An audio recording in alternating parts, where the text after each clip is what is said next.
کشتی ڈوب رہی ہے، پانی باہر نکالو، یا اللہ رحم فرما۔ قرآن پھر انہی کا نکلا، ہمیں معاف کر دیں۔ اللہ آپ کا حامی ہو۔ اللہ مجھے معاف کر دیں، میں توبہ کرتا ہوں۔ سمندر پاگل ہو چکا ہے، لہریں آسمان سے باتیں کر رہی ہیں، کشتی چیخ رہی ہے اور انسان اپنی موت کو سامنے دیکھ رہا ہے۔ اسی کشتی میں اللہ کا ایک نبی کھڑا ہے۔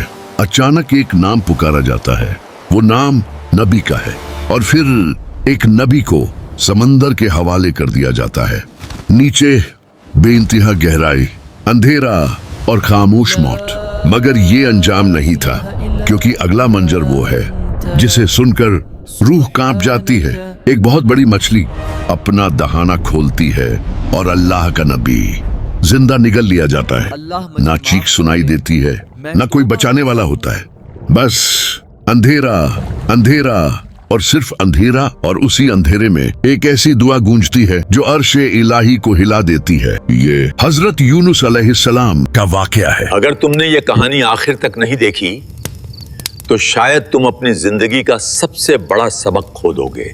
نینوا ایک بڑی آباد اور طاقتور بستی، مگر دلوں میں اندھیرا تھا۔ شرک، ظلم، نافرمانی اور گناہ ان کی پہچان بن چکے تھے۔ اللہ نے ان کے لیے ایک نرم دل مگر مضبوط نبی چنا، حضرت یونس علیہ السلام۔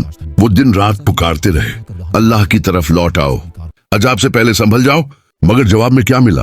آسی، تمسخر اور انکار۔ ہر دن کے ساتھ قوم کا غرور بڑھتا گیا اور نبی کا دل درد سے بھرتا گیا۔ یہیں سے کہانی ایک نازک موڑ لیتی ہے۔ آخر ایک دن حضرت یونس علیہ السلام نے کہا، اگر تم باز نہ آئے تو اللہ کا عذاب آئے گا، مگر قوم پھر بھی نہ مانی۔ لمبی جدوجہد کے بعد ایک لمحہ آیا جب ایک نبی بھی انسان ہونے کا احساس کر گیا۔ قوم کے رویے سے دل برداشتہ ہو کر انہوں نے اللہ کے واضح حکم کا انتظار کیے بنا بستی چھوڑ دی۔ یہ نافرمانی نہیں تھی، مگر یہ ترک اولا تھا، اور اب کا قدرت کا فیصلہ حرکت میں آ چکا تھا۔ حضرت یونس علیہ السلام ایک کشتی میں سوار ہوئے، سب کچھ پرسکون تھا، لیکن اچانک سمندر بفر گیا، لہریں پہاڑ بن گئیں، ہوا چیخنے لگی، کشتی لرزنے لگی، مسافر چیخ اٹھے، یہ کشتی ڈوب جائے گی۔ فیصلہ ہوا، کسی ایک کو سمندر میں پھینکنا ہوگا۔ کہرا ڈالا گیا، نام نکلا حضرت یونس علیہ السلام کا۔ دل کانپ گیا، مگر نبی نے کوئی احتجاج نہیں کیا۔ اور پھر وہ لمحہ آ گیا، حضرت یونس علیہ السلام سمندر میں ڈال دیے گئے، اور اسی لمحے اللہ کے حکم سے ایک بہت بڑی مچھلی نے انہیں نگل لیا۔ نہ ہڈی ٹوٹی، نہ جان گئی، بس اندھیرا، رات کا اندھیرا، سمندر کی گہرائی اور مچھلی کا پیٹ، تین اندھیرے اور ایک تنہا نبی۔ یہ وہ مقام تھا جہاں ہر سہارا ختم ہو چکا تھا، مگر ابھی سب ختم نہیں ہوا تھا۔ اسی اندھیرے میں ایک آواز ابھری جو کمزور نہیں تھی بلکہ سچی تھی۔ حضرت یونس علیہ السلام بولے، لا الہ الا انت سبحانک انی کنت من الظالمین۔ یہ الفاظ نہیں تھے، یہ ٹوٹا ہوا دل تھا، یہ ندامت تھی، یہ مکمل سپردگی تھی۔ یہ وہ دعا تھی جو سمندر کی گہرائیوں سے عرش تک پہنچی، اور اللہ نے سن لیا۔ قرآن کہتا ہے، اگر حضرت یونس علیہ السلام تسبیح نہ کرتے تو قیامت تک مچھلی کے پیٹ میں رہتے، مگر اللہ نے دعا قبول کی۔ حکم ہوا، مچھلی میرے بندے کو ساحل پر چھوڑ دے، اور یوں اندھیرے کے بعد روشنی نے سانس لی۔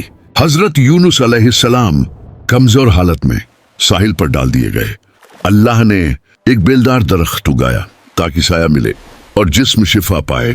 یہ صرف شفا نہیں تھی، یہ ایک نیا موقع تھا۔ کچھ وقت بعد اللہ کا حکم آیا، اب دوبارہ اپنی قوم کی طرف لوٹ جاؤ۔ لیکن کیا قوم ویسی ہی تھی؟ جب حضرت یونس علیہ السلام نینوا واپس پہنچے تو منظر بدل چکا تھا کہ قوم نے عذاب کی نشانیاں دیکھ لی تھیں۔ وہ روئے، وہ جھکے، اور سب نے سچی توبہ کر لی۔ یہ تاریخ کی واحد قوم ہے جس کی اجتماعی توبہ پر اللہ نے عذاب روک لیا۔ ایک نبی بچا اور ایک پوری قوم بھی